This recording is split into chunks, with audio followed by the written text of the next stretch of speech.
You are now watching Big Herc TV. I'm your host, Blockhead, and we have a special guest today, which is Coach Knight.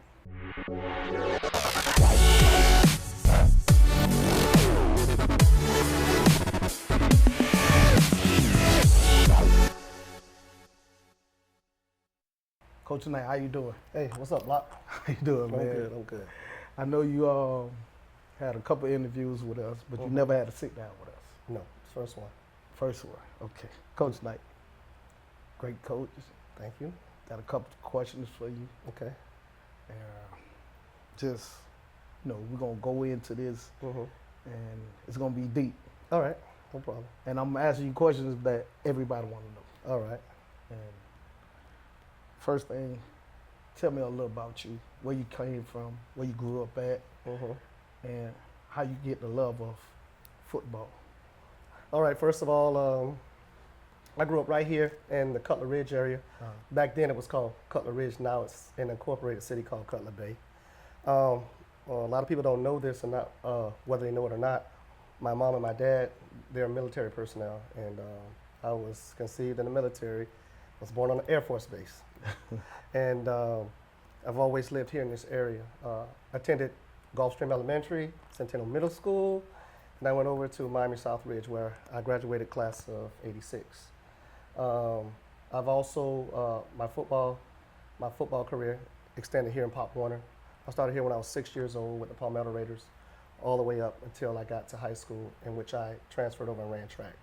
Oh, yeah? Yes, sir. Hey, when you was playing Optimus, they had the little weight thing too? Yeah. I was one of the minimum weight guys. Yeah. We had the scales, and to be honest with you, I don't see how a lot of the kids that I played with made the weight, because they were huge, and at that time the weight went to like 145. Now we're all the way up to the 180s. But yeah, that was the extent of the weight. We started from the 75s like they do now, and we worked our way up. There was no such thing as the little peewees and stuff like that. No. What the weight started at, dude? They started at 75 pounders at that time. Oh, okay. From 75s to 85s to 90, 95s, like that, and went all the way up. Oh, okay. Coaching. Did you ever coach at a different part, or did you ever have a losing season at that? Okay, let's start with the first question first. The very first park that I coached at was, it was on Colonial Drive Park. It was called the South Dade Rams at the time. I think before then they were called the South Dade Packers or something like that, many years ago when Randall Hill, a friend of mine, classmate of mine who played over there. But ironically, I put my name in the hat to be a coach at the Palmetto Raiders back in 1995, and with Mr. Moss. And he didn't give me a call, because the coaching staff was always filled at the time. So I put my name in 1996 again in the hat to be a coach, and he told me to hold on, he'll see what he have available. And apparently, at the time, Prince Wimberly Sr., he was a commissioner over there at South Dade Optimus, and he gave me a call first. And that was the beginning of my coaching career. A couple of friends of mine, we got together, we played flag football together. We did some things together with flag football. We never dabbled in tackle football, so we decided, let's try our hand in coaching. And that's how it started. And that year, we had the best team on the park. We lost 2 games and we tied 1. And we didn't make the playoffs because back then you didn't have what's called Kansas City tiebreakers. Right. They had coin flips. And we lost the coin flip, and we couldn't advance to the playoffs. Anyway, long story short, Mr. Moss called me the following season, and the rest is history. And as far as losing season, I've never had a losing season. The worst season I had was 6-4. Back then, we played a 9-game season, and I lost 2 regular season games. No, 2 regular season games, and 3 regular season games, and we lost in the second round of the playoffs that year. And we were bounced, but that was the worst season I had. I think that was back in 1998. 1998. Here on Palmetto? Yeah, here at Palmetto. We lost to the Northwest Boys and Girls Club, who was the eventual national champions. Oh, okay. Yeah. Well, that was a bad season for you, because normally everybody knows Coach Knight is a national champion. Yeah, but I don't want to go as far as saying I've always been a national champion. It took a lot of building, a lot of team building, a lot of stuff, and we took a lot of bumps and bruises along the way. we've had some good seasons. Me and you spoke about this prior to the interview. Right. One of my most prideful seasons was 2011, and we didn't even win Sean Taylor that year. We lost it that year to the eventual national champion, Florida City Razorbacks, which had a great team over there. It was coached by Coach Kurt Dewberry. They had a great program over there. They had people like Deontay Mullins on that team. They had Maurice Alexander Hard Times, who plays receiver now at FIU. They had a few more other kids. O.C. Rose was on that team, who played at FAU. I mean, the team was strictly just loaded. And I remember specifically playing them in the Jamboree, which was like one quarter in the game, and they mercy ruled us. And we played them in the regular season, and they mercy ruled us again. I never forget that day. And I spoke on it before. We strictly started becoming a team after those two beatdowns. And we ended up playing them in the game to Sean Taylor to go to regionals. And we lost in double overtime in a thriller. And it was an absolute thriller. And I have not been more proud of a team than I was of that team. And we didn't win it all. We didn't even win the Sean Taylor, but I was more proud of that team than almost any of my other teams. Yeah. And let's get off track for a minute. I know you coach football. But is any other sports you coach? Yeah, I coach baseball as well.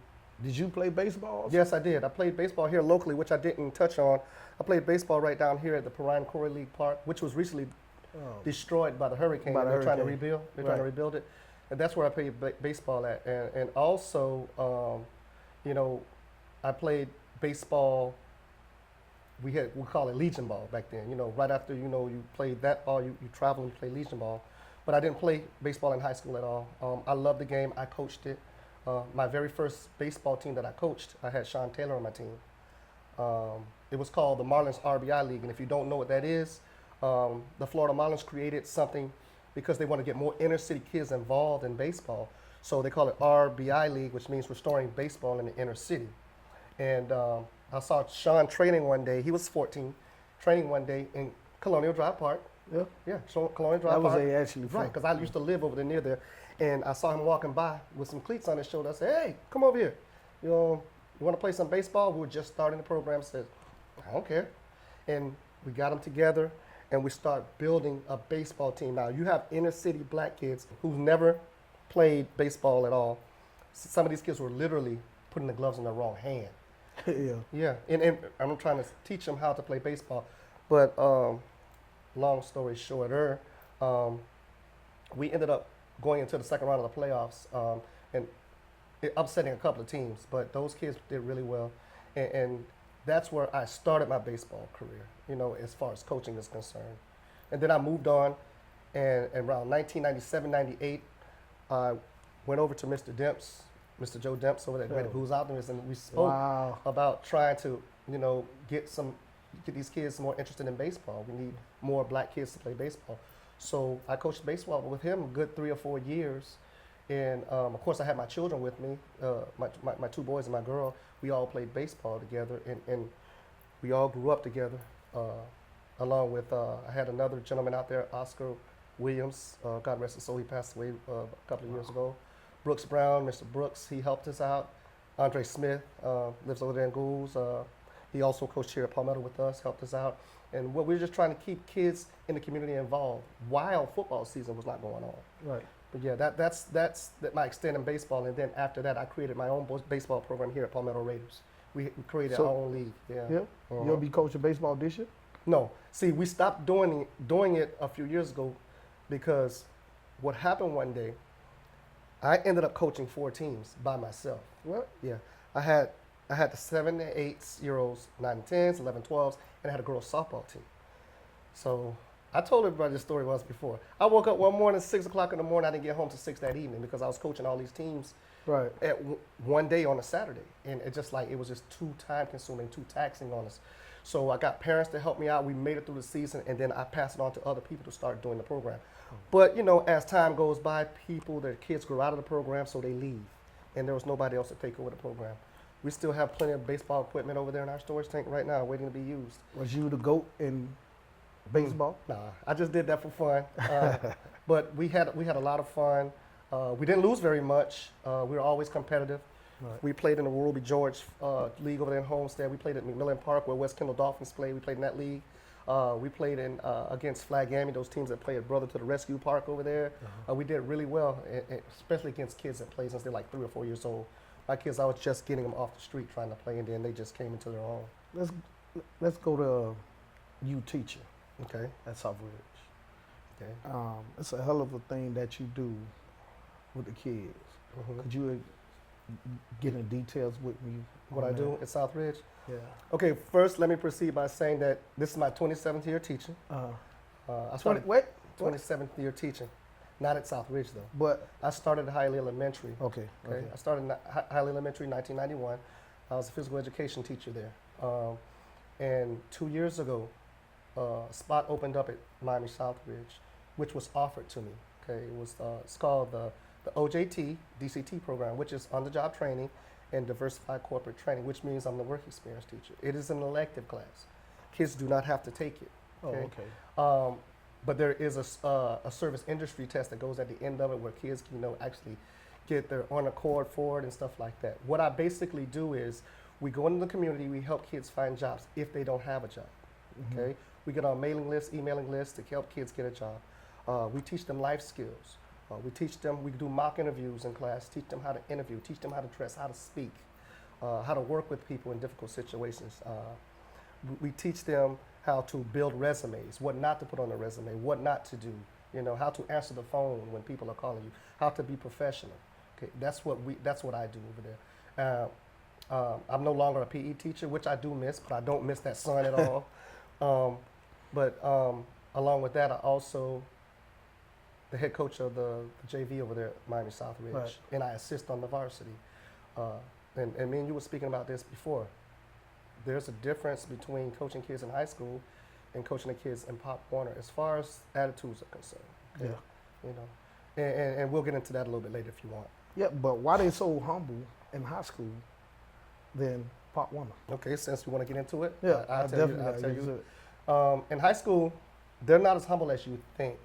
As ninth graders, they come in, okay, with a 0.0 GPA. Okay. A what? Yeah, zero. They don't have any GPA when you come into high school. Okay. You have to yeah, build right. you have to build your GPA. And what happens is their clock starts ticking when they get there. So by them coming to the JV, Mhm. they come out there and they're on the JV and they'll start working towards the varsity. Now everybody that comes to JV doesn't stay on JV. A lot of the kids get moved up Yeah. during the season or towards the end of the season. Okay, depending upon their GPA that they have. That's the only way you could get moved.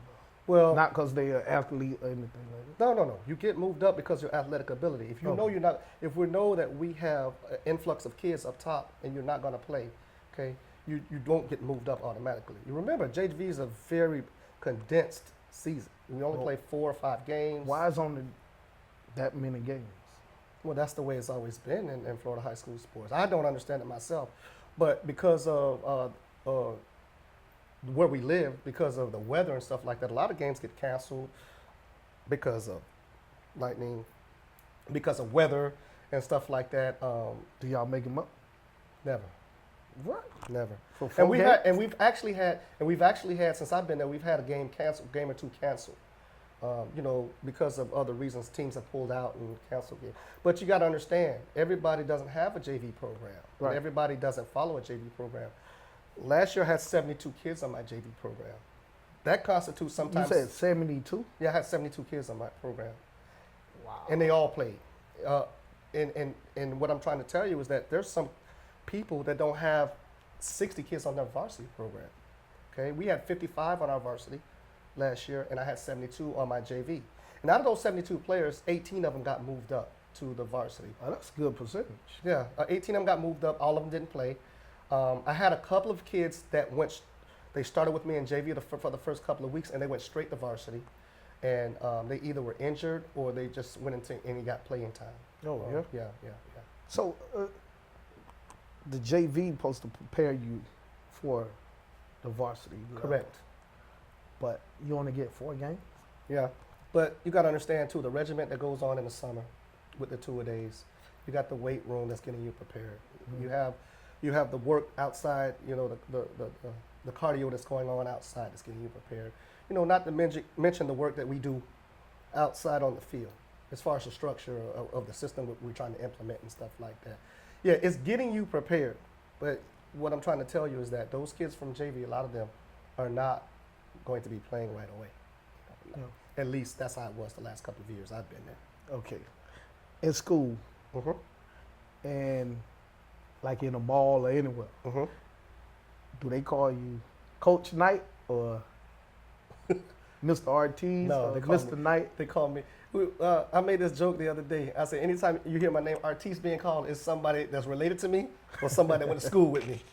Anytime you hear Coach Knight, you know that's constitute to what you see out here. People that know me from the community, people that I've coached or I have been affiliated with. It's just amazing. Some of the generations, some of the kids that I've coached. You know, if I stay here a little longer, some of their kids are going to be coming up, and I'll be coaching them soon. Right. I mean, if I were to stay there that long, I mean, it's not far away. You got to understand. I started in 1996. You know, and you know, and a lot of the first year kids that I have, they're close to their 30s, if not 30, 31 right now. So you know, they have children that's up and coming right now too. Whoa. Yeah. You're right. Yeah. Your first year on Palmetto Park. Yes. What pound you coached? I coached the 95s. It was 1997. I won't forget that year because we lost against the same two teams. Florida City? No, Florida City. Actually, we didn't even play Florida City those years. I kept losing against the same teams for like a 3 or 4 year period. I lost against Sunnyland, which was coached by a guy named Gator Rebin, who won his national championship back in '99 and 2000. Okay. I lost to his coach from Northwest Boys and Girls Club, Coach KC. I don't know his actual name, but Coach KC. He beat me those years too, and he ended up winning back-to-back championships as well. But those were, and I tell people all the time that, you know, you think you know what you're doing until you start going against some coaches that really know what they're doing. Yeah. And they were just light years ahead of what we were trying to do. And you know, every loss is not a bad loss. Right. I have learned from every single loss that I've taken. You know what I'm saying? And that's what makes me better at what I do by those losses. The slogan is, you can't beat Coach Knight twice. Yeah. That's the slogan. I've heard that more recently, and it gets kind of tough because of the way that we make adjustments to people. But there's been coaches that beat me twice. You know, I know people don't want to hear that, but there's been coaches that beat me twice. And what year that was? 98 and 99. Okay, that was a long time ago. Yeah, 98 and 99. That was Gator Rebin. He beat me. But, you know, he was coaching for a while, and he won the national championships those years. KC from Northwest Boys and Club, he beat me twice too. Yeah. But it's been a while since anybody's done that since then. That was back in the 90s. Yeah, I don't remember anybody else that's beat me twice like that since then. Okay. Now, let's go into this season right here. You went on to lose against Overtown. This year? Yeah, this year. Okay. What happened in that game? Man, do you really want to get into that? I got to. Okay. I have to. All right. Because I want to know what I personally want to know. How did you lose that game when you was up? Okay. We weren't up for very long. We had a problem with the NPR sheet. For those that don't know what the NPR sheet, that's the mandatory play rule. There were discrepancies on the sideline, whereas, you know, you have to play a certain amount of players, a certain amount of time. The gentleman on the sideline said we didn't have enough, the certain players didn't have enough players played in that game. And if you know anything about Pop Warner, when the fourth quarter hits, those people that did not play have to be inserted in the game. You know, I don't like to think about if, ands, and buts and all that stuff like that. That was done incorrectly. It was done incorrectly. It wasn't the case, in my opinion. Because I know the social media gonna start buzzing when they hear it wasn't. In my opinion, that wasn't the case. The kids that were inserted back in the game had already played their allotted amount of plays. But was they marked off?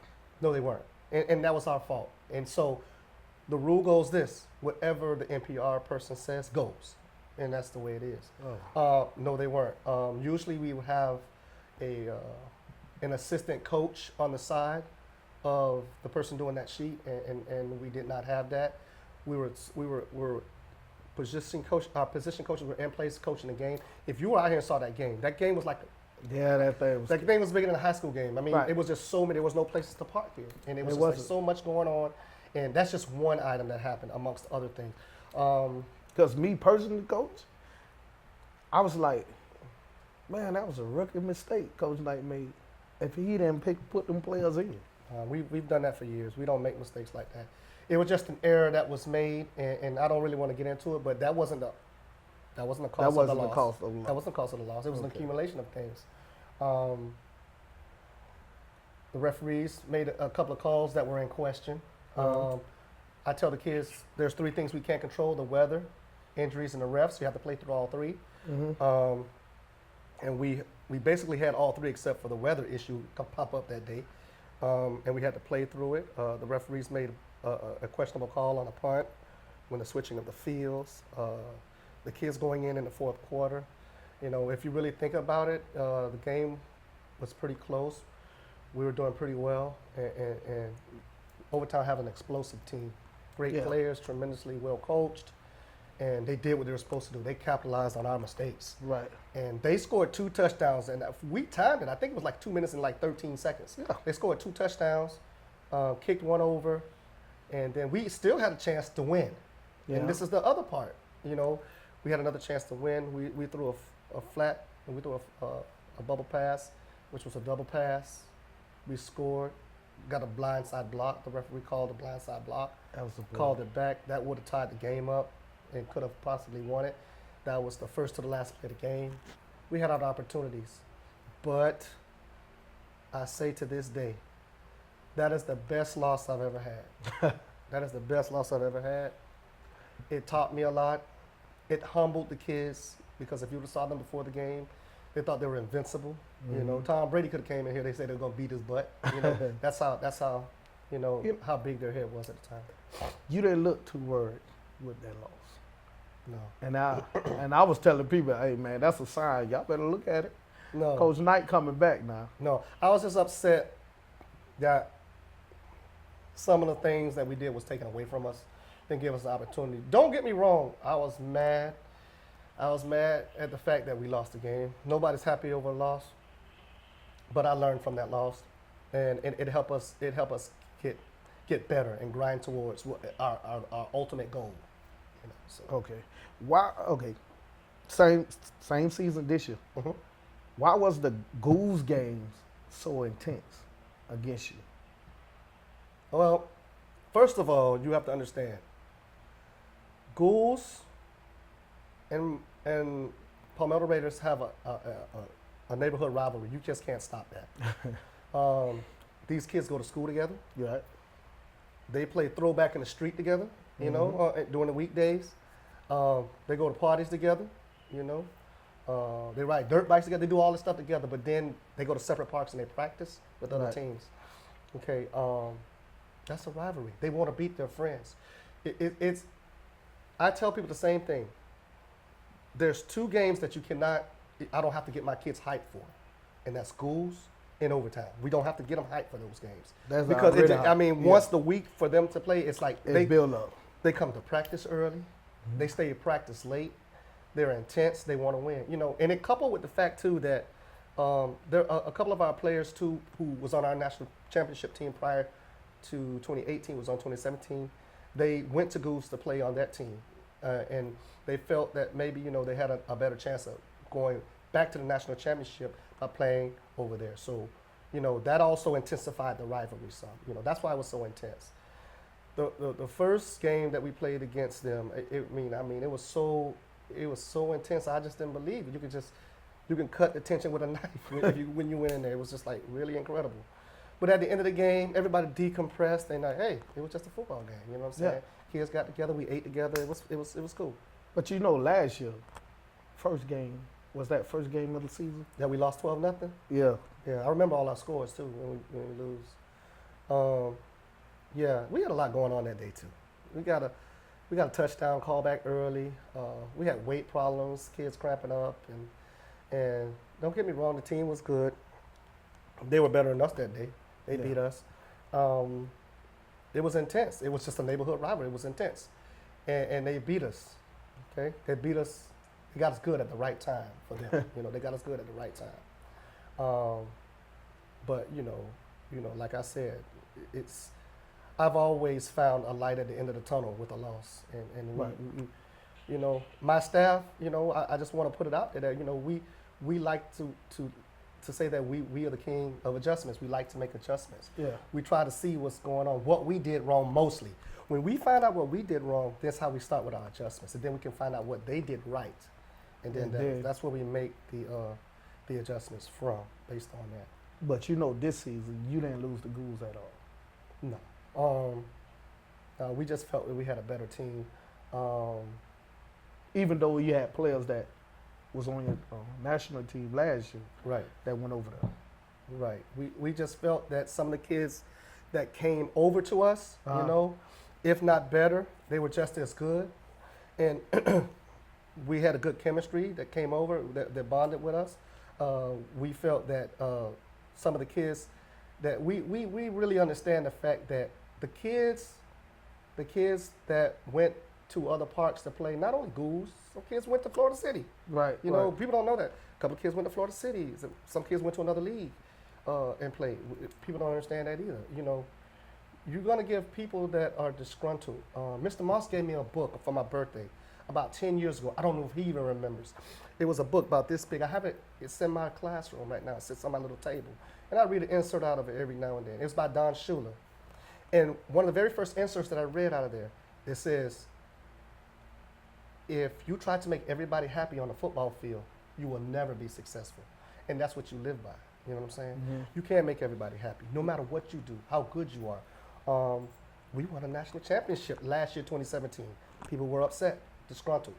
Whether it was, they didn't like the outcome of the child, the position or the playing time, we don't know. Right. You don't know. All you know is that, people are not happy. You know what I'm saying?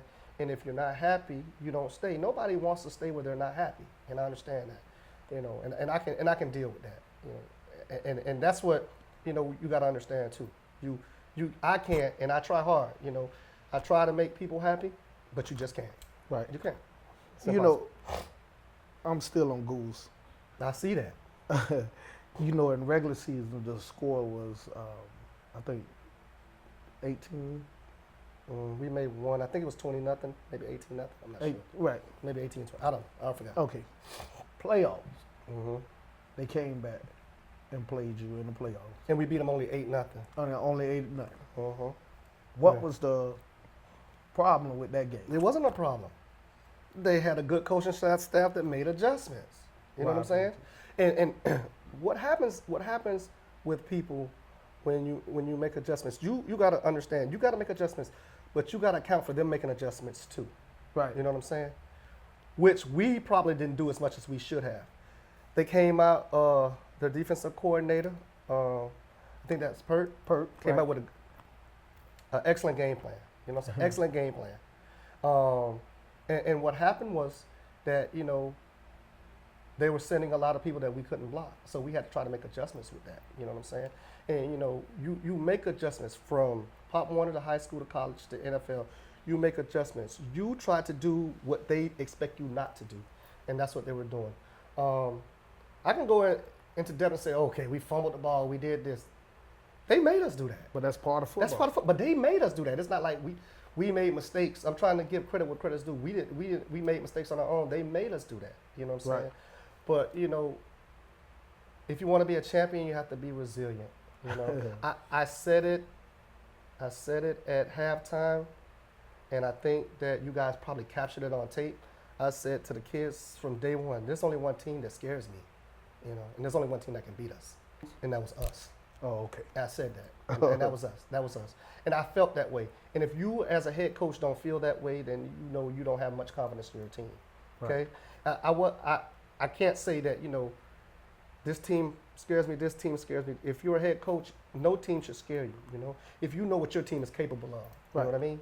So I said that before, and you can look it up in your film. He taped me. I said that, you know, there's one team that worries me, and it was us, you know. And it's always you when, you know, you let mistakes continue to happen, okay? They make you make mistakes. Okay, all right, they made you make that mistake. Correct it. Right. What do you do to make adjustments? Okay? You know, social media, they made it seem like that you and Perk was clashing head to head, like beef. You ever had a problem with Perk? No, never. Okay. He's a competitor. He does well in the community from what I see. Great. Every time I see him, he's cordial. We talk, we shake hands, stuff like that. It's the competitive nature that's in coaches. You know what I'm saying? And both of y'all. Yeah, and both of us. Yeah. And both of us. I didn't. You know, I don't have any beef. But you know, and another thing too about the social media, I'm not really on the social media so much like that, so I don't know if there's a beef going on. And if it's in the social media, there is no beef in my opinion. It wasn't between y'all. Okay. It wasn't between y'all. Okay. That's just how they built it up. Oh, and that's what happens with social media too. Yeah. That's what happens with social media. They build it up and build it up, which is why you asked the question about why is the rivalry between us and Ghouls and these others so intensified. It's the same. It's because of the social media. It builds it up and builds it up. From what I'm hearing, they had a beef with people in Orlando when we played Ocoee. Same with the money team when we played Overtown. I mean, it's just the stuff that goes along with the territory when it's just coming up to a big game. You know what I'm saying? Right.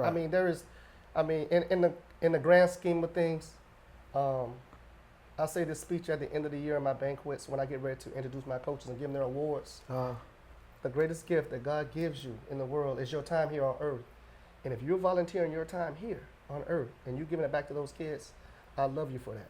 Right. Okay? I mean, you are blessed for that. So those people over there, same as us. They're volunteering their time in the community. They're spending their money. They're not asking those kids for gas money to take them home back and forth. They're not asking them for money back when they feed them at the fast food places when they go home and stuff like that. Because I know the coaches do that. And I know we do that. You know what I'm saying? You know, your greatest gift is your time here on earth. You know, life is short. And, you know, I respect each and every coach that does that. You know what I'm saying? I have no beef with no coach. Right. Okay. Not at all. Set that straight. Yeah, I'm telling you. Another question. Yeah. Would you coach with him? Yeah. Yeah, but see, now, this going to get into a trick question, right? Yeah. But I wouldn't mind coaching with him because I think he's a good coach. But, you know, my allegiance is right here. You know what I'm saying? right. Now, let's open up another caveat. Maybe if their all-star game open up or something like that, and he were to coach and he were to ask me to coach him, I would love to. You know what I'm saying? But I'm telling you right now, his allegiance is where he's at, and my allegiance is where I'm at. Unless, you know, one of us change, you know what I'm saying? No, I wouldn't have a problem with that at all. No, I respect what he does, like I just told you. I respect what he does. He knows what he's doing. You know what I'm saying? You know, in the same token, I know what I'm doing. My coaching staff know what he's doing. His coaching staff knows what he's doing. You know what I'm saying? I mean, you know, it's, you know, it's a blessing to be here to coach these kids. Right. Okay. Losing against Overtime. Now come to the STC. Right. You go in the STC and you beat them. Mm-hmm. What was your adjustment? Well, let's rewind now. Okay. Because I went into the Sean Taylor Classic without my quarterback. Without your quarterback. Right. Yeah. Yeah. He was not eligible to play in the game. Now, let me ask you this.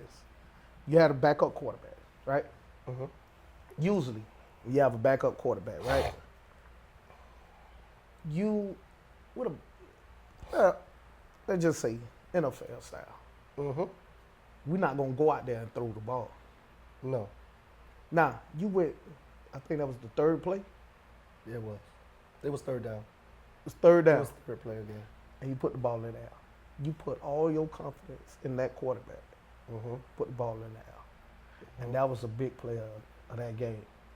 Yeah, man. That really set the tone. But, like the late great Vince Lombardi said, you got to do what they don't expect you to do. And the gentleman the young man that I had quarterbacking for me, he was my right tackle. Right. He's been playing right tackle for me for the last 2 years. He actually came from Goose Park. What's his name? DJ, DeVaris Johnson. We call him DJ. Right. He came to me that summer, the past summer, and he said to me, in his exact words, "Coach, I will play offensive tackle for you, but could you please teach me to play quarterback because I can throw a little bit, and when I get to high school, I won't be playing offensive line." I said, "You're absolutely correct." So I started working with him in the summer, just teaching him some things that basically working with the quarterbacks, and he became decent. But his problem became, during the season, I kept my end of the bargain, but he didn't keep his end of the bargain. It's kind of a long story, but he promised me he was going to do a certain thing, and he didn't want to do it when he started doing the backup role at the quarterback. Right. I had a quarterback in place to play quarterback, and he didn't want to. DJ gonna trip when he sees this interview that he didn't want to. And I told him, I said, if you renege on your deal, I'm gonna renege on my deal. Right. You know what I'm saying? And then we somehow we got over that. We squashed that, and we decided to move on. But I asked him to play his position to help me out on the offensive line because he's the best offensive lineman we had at the time. And to swallow his pride a little bit and help me out. And then when the opportunity opens up, I will give you the keys to the Benz. You know what I'm saying? And it opened up real wide, and he got an opportunity to actually, operate the team, which I'm very proud of him. But I did not give him anything that he couldn't handle. Right. For 2 weeks, you remember now, they gave us 2 weeks off. For 2 weeks, we were playing within the confines of what he can do. You know what I'm saying? He's not getting ready to go back there and be Tom Brady and throw the ball all over the field. That's not what we're supposed to do. And I had another capable quarterback back there, Davenport, Hayden Davenport, he was back there. And neither one of them, we were working with both of them. Well, I'm not getting ready to throw the ball across the field because that's not what I do anyway. Right. We're just ball control, and we try to minimize our mistakes, take time off the clock, and win the game. That's what we're trying to do. And he played within the confines of the system, and he did real well. He made a few mistakes. Had he not made mistakes, it would have been a lot less closer. But he made a few mistakes. But that's life. Yeah. We played an awesome team in Overtown. Overtown would have beat us. I like their chances up that road. I mean, we played a good game that day, just enough to win that day. Yeah.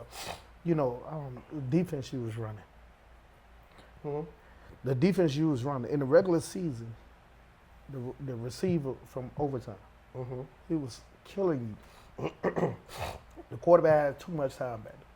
But in that STC game, he couldn't even see.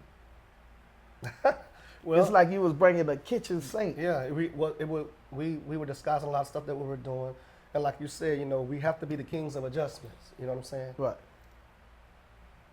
We like Buddy Ryan. Remember Buddy Ryan? No. You don't remember Buddy Ryan? No. Eagles defensive coordinator. Anyway, that's before your time. Buddy Ryan, the defensive coordinator for the Bears, that Bears defense and all that stuff. We started trying to, have help over top and send more than they can block, and make him pick out a hot receiver. The hot receiver is the guy that's in the flats or whatever. And good job to Tyrone Kinsey, my DC coordinator, and assisting us. You know what I'm saying? Big ups to all my defensive coordinators, defensive coaches on that side of the ball. They did a great job. Who was the number 2 at your corner? Kieran Joyner. Kieran Joyner, yeah. Right. Yeah, Kieran's good little player. Fast as lightning. I tell him this all the time. I wish I could take your heart and put it in like 4 or 5 other big guys. Yeah, because he's small. Man, let me tell you something. He got a heart of a lion, and he doesn't stop. He brings it every play. He doesn't get down on himself. In the Sean Taylor Classic, we had to throw him out there on the kickoff return team. Overtown had just scored. They kicked the ball. It found him. He got the ball, ran straight across the field. You guys taped it. Yeah. They slung him down. He went on top of somebody and fumbled the ball. But he was down, man. You cannot account for the referees. That's true. But my point is this, you know, he got really down on himself. The kids picked him up, you know, and I heard them talking, you know, shake it off, like Coach Knight say, turn the page. We're going to need you. We're going to need you, you know what I'm saying? And, you know, after that game, I had a couple of parents come to me and said, man, when you guys fumbled that ball, I thought we were going to lose. You know what I'm saying? And at no point I ever thought we were going to lose that game. At no point. And by us saying that as coaches, we have to relay that to the kids. And, you know, there was a few kids that thought we were going to lose too. I'm not going to even try it like that, you know. But the majority of the kids said, we're going to win this game. And I didn't think y'all was going to lose at all. No, me neither.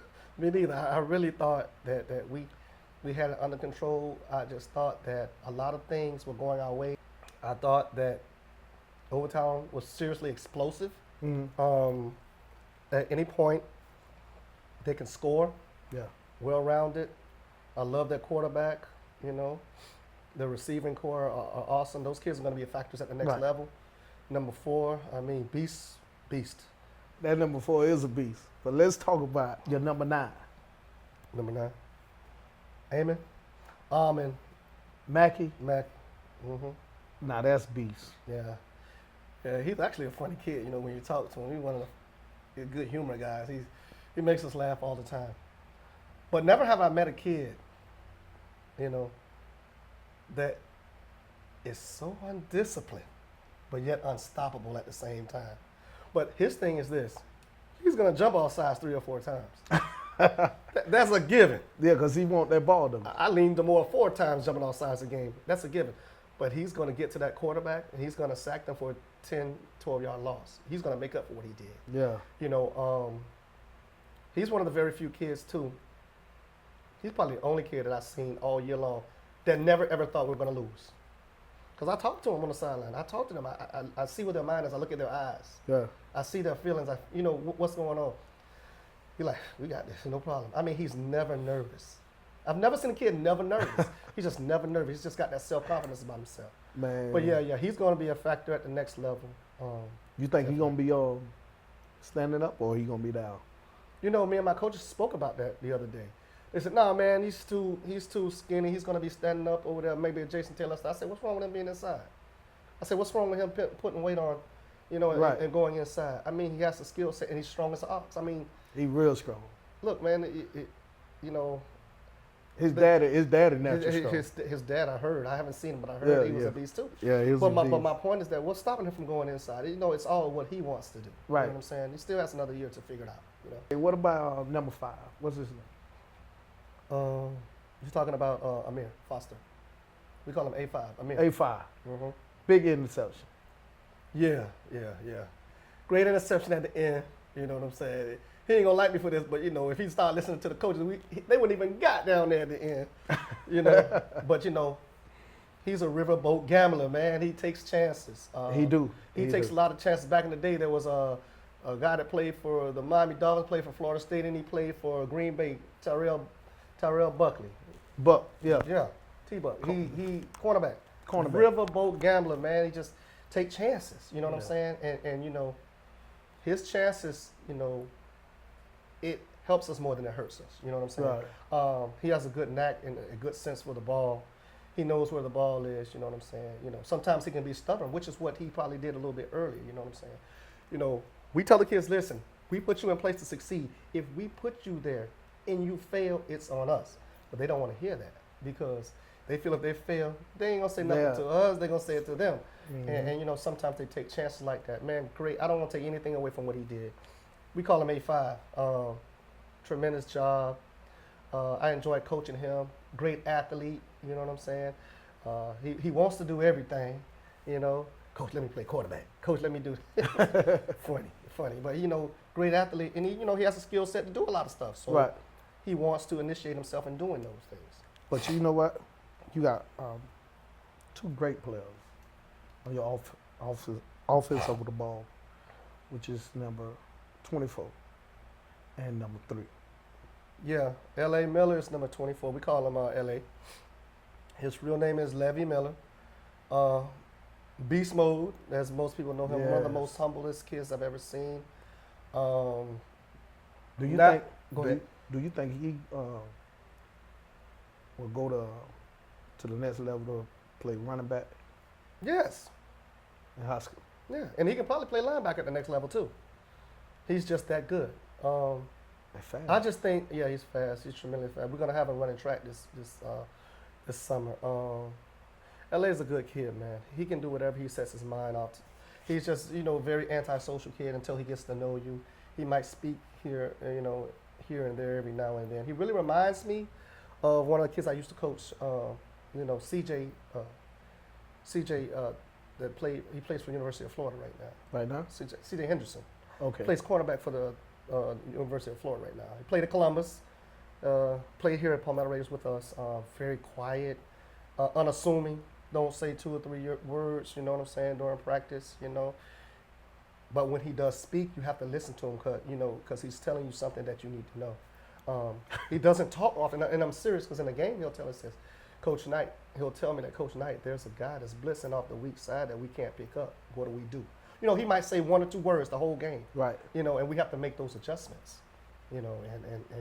But when he talks, you gotta listen. You gotta listen to what he's saying, because he don't talk that much. So anything he has to say is important. Okay. Tremendous athlete. I love him. Love the family. They're the most optimistic people I ever saw. Even if I thought about we were gonna lose a game, we ain't losing, Coach. We're not losing.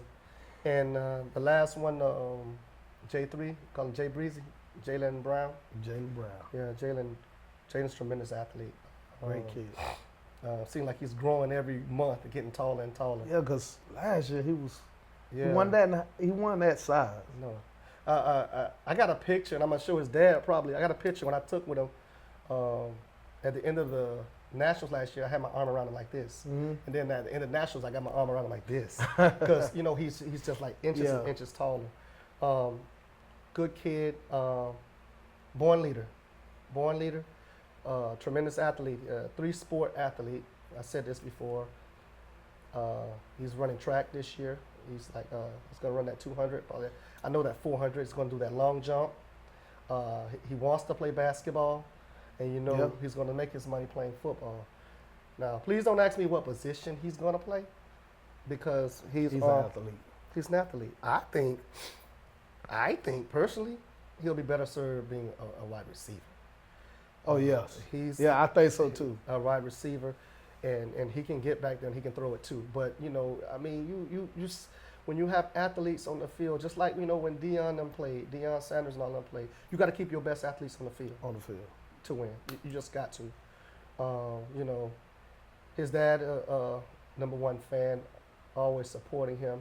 I think that he's the only parent that I've talked to every single day since I've known Jalen for like 2 years. Right. If we haven't talked, we text every day, and we talk. He texted me a few minutes ago before I came in here and did the interview. We just talking about. Sometimes we don't even talk about football. We just talk about life. You know what I'm saying? Let me tell you something about his dad. If you speak on his son, he gonna ask you, what did he do bad? Yeah. Not the good. He gonna ask you what not. I'm gonna expound on that. What can he do to improve? Yeah, and even at the quarterback position. Right. And I tell him, one day at a time. You're not gonna sign with Drew Rosenhaus tomorrow. Let's take one thing at a time. But he's that type of dude. He wants him to get better and better and better. And you know what? I want all the kids to get better and better and better. But there's certain things that you can work on steps at a time. You just can't just put everything and just change everything right now. It's a process. Right. It's a process. You see rookies coming in the NFL. They're all right, but let's see what happens their sophomore year. In the NFL and stuff like that. They have to get better. Right. Okay. Let's go into the region. Mm-hmm. Against Ocoee. Mm-hmm. You lost. Yes. Then come to after that loss, right? Right. You come back and meet them again, which is in the semifinals. National championship, right? And you beat them. Right. And you made them look like they was ordinary. Exactly. Yeah. For prime example, Floyd Mayweather make all the fighters look ordinary. Mm-hmm. They're supposed to be A fighters, mm-hmm. but they look like C fighters. Right. I'm telling you, it's a game of adjustments. But the first game that we played against them, first of all, let me proceed this by saying that at this level, the last 4 or 5 years, this is considered not a playoff game. It is considered a regular season game to determine the seedings for the Southeast Regional Championship. Now you explained that real good, Right. because I never understood that. It's considered a game for the seeding for the Southeast Regional Championship. It's now teams below, you know what I'm saying? Teams below, it's an elimination game to advance. And that's the way it's been. And the reason it's been that way, it's not our fault. It's been that way is because at this level, there's so many different middle school ball teams and high school ball teams. So there's a need for teams to be in the tournament, in the national tournament, Right. to participate. People don't know this. My last 3 or 4 years at the varsity level with the big kids before I went down, it was the same with us. We just happened to win it. But the Right. teams that we beat, they advanced too. Oh, never knew that. Yeah, they advanced too, but they got But bounced. you know- They got bounced the first round. Speaking on that, Ghouls did it last year. Right. I'm not gonna. I wasn't mad at them. I'm not trying to keep bringing up Ghouls. Yes, you are.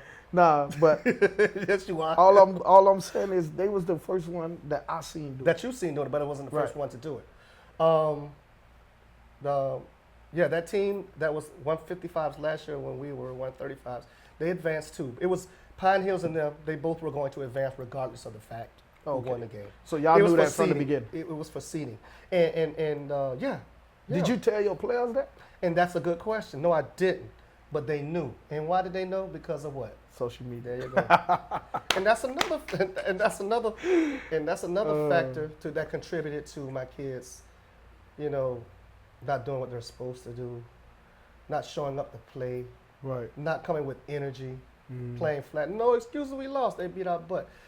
That team, Coy, was very good. Had they beat us, I think they would have won it all too. For real? Yeah, I think so. I don't know. It's like football is a game of matchups. Right. But I like their chances. I like their chances. I mean, they were a well-coached team. They had no real weak spots, in my opinion. They had great speed. Who? They had two track stars on their team. Right. And I know they run track, And I like their chances. Because If we had lost. it seemed like they was way faster than your team, Yeah. period. They made it look like we were standing still. Right. Yeah. Yeah. But the second game, it kind of, we took better angles. We didn't let them get going. We was on them. We had not more than one man on a tackle. Yeah. You see him trying to get loose every now and then and But stuff like that. That guy Mackey had at least 10 sacks that game. Not 10, but close. But I'm not exaggerating, but You're right. And he had like 5 offside penalties too. Yeah, but he did well in that game. And that's another thing. We had them in the wrong positions last game. We had kids in the wrong positions. We had the wrong. Why was that? Well, because it's a game of adjustments. We thought that we would do better putting him on the outside sometimes in the C gaps and stuff like that. I want to really get into it, but instead of putting him over the center, because that when you're over the center, it's the easiest. The double team is easy to come down and double team somebody. But see, that's what he's comfortable with, And we kept him there in the middle and discouraged that center. And that's where the ball starts. He brought hell.